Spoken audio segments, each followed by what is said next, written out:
Hey, you guys, and welcome to American Culture. We're going to have like a quick little side note of the energy of the day, plus me reading the chapter of this book. The energy of the day is you're finally getting to see what perseverance leads to, the reward. For the longest time, we've been enduring on these like massive scales where it is so difficult to deal with the family and the friends and all these other situations. We've risen above it.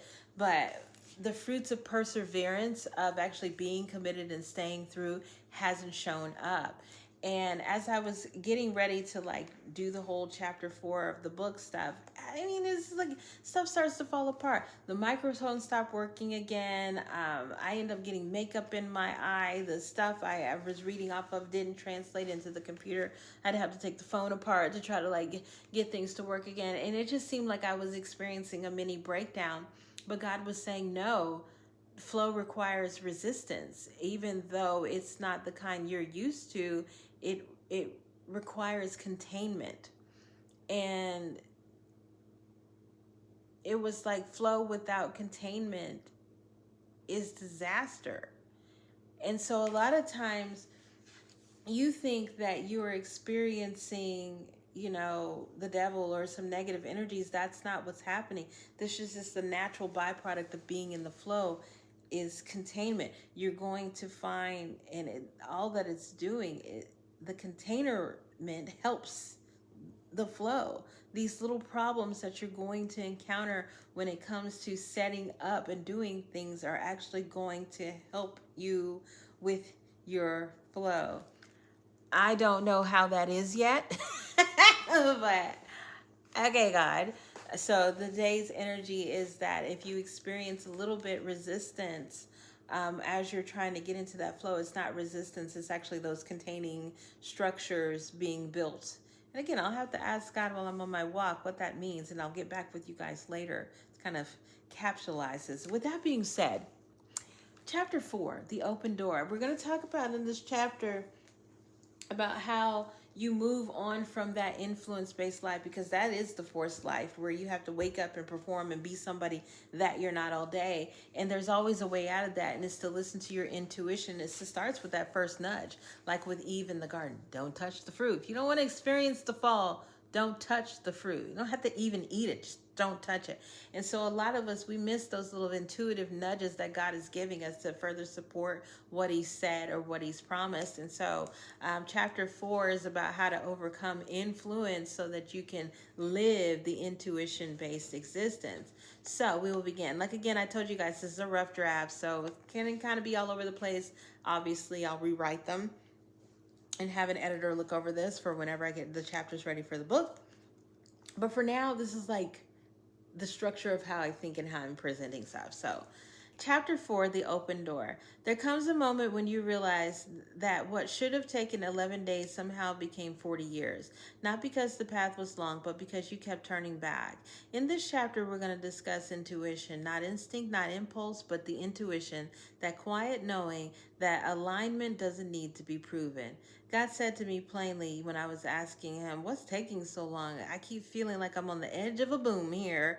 And he says, you're turning a short distance into a long one. So I asked him, well, what's the shorter way? And he just told me, period, point blank. Intuition. Don't touch the fruit, go home. Stop placing yourself in situations and circumstances where there is nothing left to glean, nothing left to grow from, and nothing left to learn. This is where delay lives. This is what the Israelites were doing in the wilderness. And that's what in the wilderness is. It's that space where you're like, I can't do this. But you ain't seeing God do what God does yet. And it's not that he's not doing it. You just don't see it, but that's pivotal for later. And the thing is, they had been delivered, but they were not yet comfortable with freedom. They were still in that space of nothingness, a place where God was in control and they were not.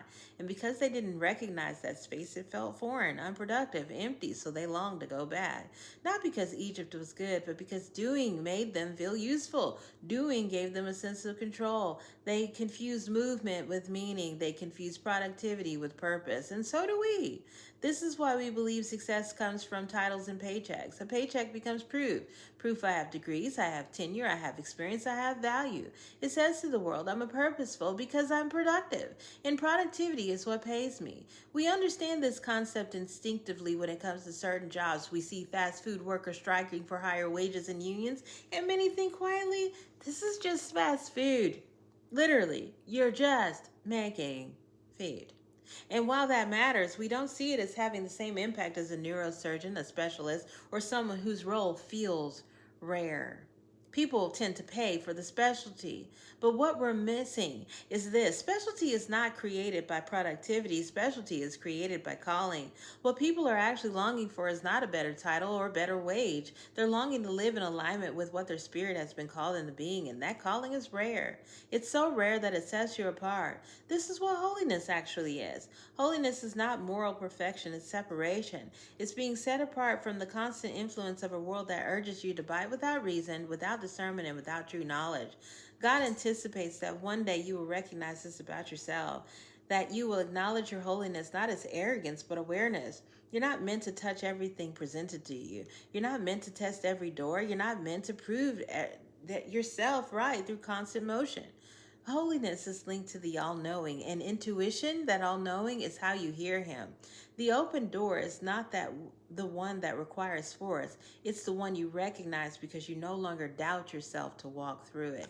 The thing is, you guys, a lot of people, they don't recognize this doubt as a force. It moves you, doesn't it? It either gets you to do something or gets you to stop. So yeah, doubt is the force that moves you. And in order to be in the flow, you want to stop having to be forced to move. You want to stop needing some outside thought or thing to tell you to do it. You want to be able to do it from within. With that being said, notice that awareness is the gatekeeper of action. There are a few key elements I want to slow down and examine, beginning with awareness, because awareness is everything. Life operates on a spectrum, and awareness determines where you are able to function from on that spectrum, if you're able to function at all. You can only work with what you know you have. For example, I can't spend money I'm unaware of. I might want to buy something. Let's say it's $800 or whatnot. And if my bank account says I only have 60, I can easily have $1,000 in my house somewhere around me. But if I don't know that, then what good is it to me? You see, it's not. Awareness is the pool from which all of our action is drawn from. And most people fail to see the direct connection between how they think and what they allow themselves to become aware of. This brings us back to the last chapter when we were talking about identity not as a label but a state of being.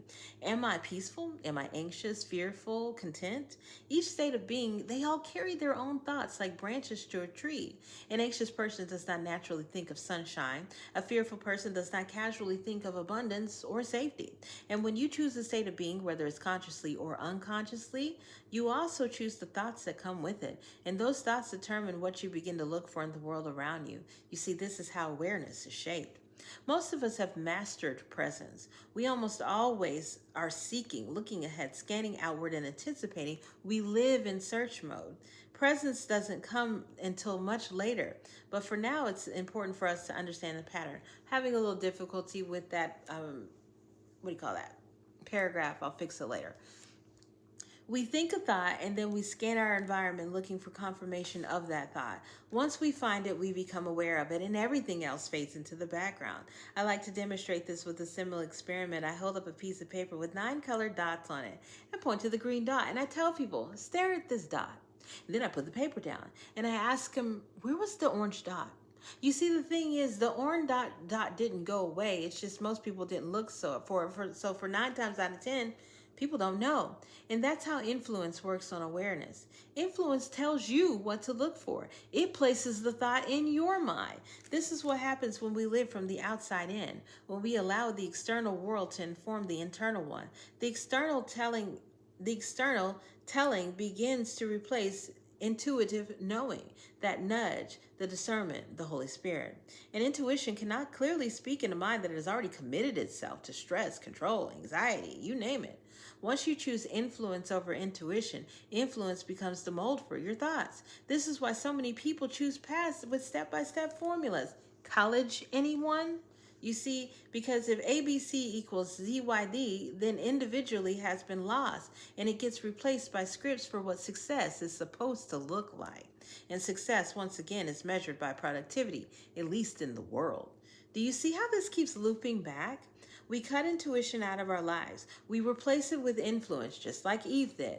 That influence then tells us what to do, how to be, where to go, and who to become. Those instructions then become our lives, and then we search the world for evidence to support them. The problem is that much of what we're influenced to think is not necessarily great for us in the moment we're doing it. Think safety, think security, think self-protection, think doing everything on your own. These thoughts come from a deep disconnection from the belief that God is the provider, the protector, the sustainer. When you have never lived an intuition-based life, your default is the influence-based one, and that influence only leads you to what it wants you to be aware of. In the world system, the awareness is always tied to consumption. This economy runs on consumption.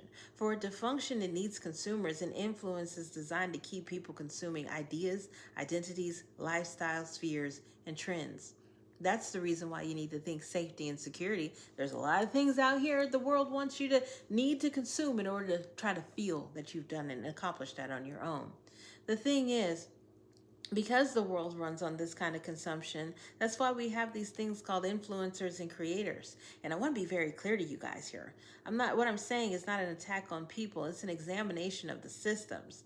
Many of today's so-called creators are actually products of consumption themselves. They consume thoughts, aesthetics, ideas, and strategies in order to shape other people into consumers. That form of creation is dependent on demand, and it requires addiction, attention, and constant engagement.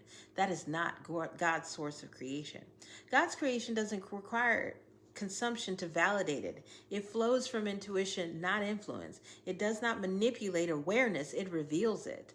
There's a difference between creating from source and producing for system.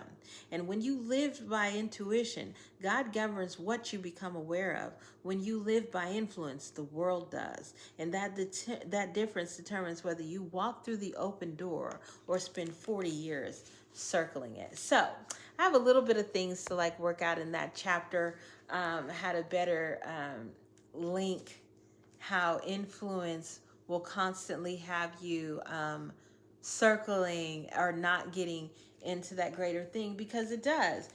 It comes to question you, to create doubt, to make you have to wonder what's going on.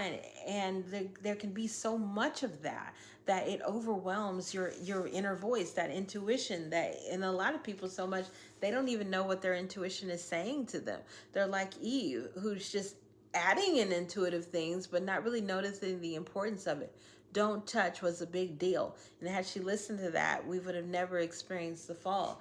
There are a lot of us who have been influenced to do things, say stuff, go places where if our intuition was telling us don't, or maybe not that way, or not now, we didn't listen. And it created a lot of micro falls in our lives. And we can't fall and keep moving forward. So part of what has us continuing going around and around and around is because the door is to use the intuition to go into a new space, to go into a new direction. And we're not. We're choosing the cycles that we're used to. So that is the first part of chapter 4. I really like some of the key elements in there about how I spoke about the creators and influencers of the world and what that actually really means. Just here to make you consume more stuff, occupy your time, and not create. I really want to make a video blog about sex and creative energy and why everybody's so obsessed with their sexual relationships now, because really we're in the very beginning stages of one of the greatest creative movements humanity has ever seen. You thought the Industrial Revolution was something way to the human mind, gets linked with all these new technologies. Our capacity is going to expand greatly. And right now, that creative force is being channeled so much in the sexual energy with people, nothing's being made except for an argument over whether somebody should be gay or in a throuple. It's so silly. But I mean, that's a different story for another day. I didn't mean to digress. But again, I'm talking influence, you guys. I want you guys to see how this works. It's it finds a way to cover up or masquerade as God's energy and God's will when it's just not. It's not leading you down his straight path. It's causing you to go around and around in a circle of the same issues over and over again. I also liked how I talked about, holiness being rare. I'll expand upon that because I really want people to understand that they are. Influence wants you to think that you're, one of 5 million people trying to do the same thing, when really you're the only you doing this out of 8 billion. So I want you to see how special you are, how rare you are, and begin to see how influence takes over your life and causes these circles to go round and round, because it doesn't allow you to be aware of anything else other than what it wants you to see. Forget about what God wants you to see. Anywho, you guys, I will be back later, like I say, to finish having that conversation about the energy of the day. I need to know what God means. Why? Because for so long, you think it's like spiritual warfare. You're going to do something great, and then you experience all this little stuff happening. He's like, that's not warfare. That's containment. That's the natural friction that comes along with containment. Think a river in the sides of the banks. Like, that's what's happening. But I want God to explain further to me what that is. And so when he does, I'll come back and tell you. Have a blessed day, you guys. I'll see you a little bit later.